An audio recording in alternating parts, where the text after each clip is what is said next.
Each week showed that when we follow God's plan instead of our own, we can achieve amazing things. Can you think of a time when you need to trust God's plan more than your own ideas?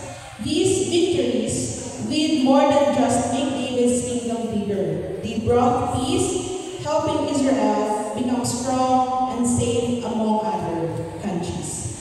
This peace was special because it showed how good things happen when we live the way God wants us to. Think about your own challenges like they are battles. What are some problems that might get better if we trust God's plans more? And how can you use David's story to help you trust God when things are tough?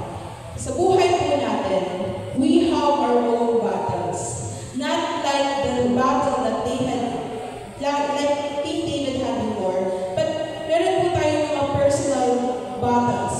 Meron po tayong mga challenges, mga pagsubok na tayo tinetest talaga. And masasabi ko, we are fighter. Alam niyo po ba, tayo po ay mga fighters. Kasi regardless of sa inyong age, sa age natin, andito po tayo.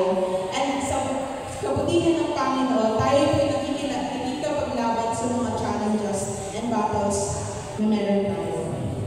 I want to share this with you, that God is concerned with every aspect of our lives. Nothing is so insignificant that He doesn't want to be involved. But we must be willing to listen to Him. We must be willing to do what He tells us, regardless of how we feel about it.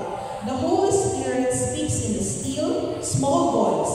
It may simply feel like a nudge of the conscience, but obeying Him can have a significant impact. Ano po sabi? Si Lord gusto niya po maging involved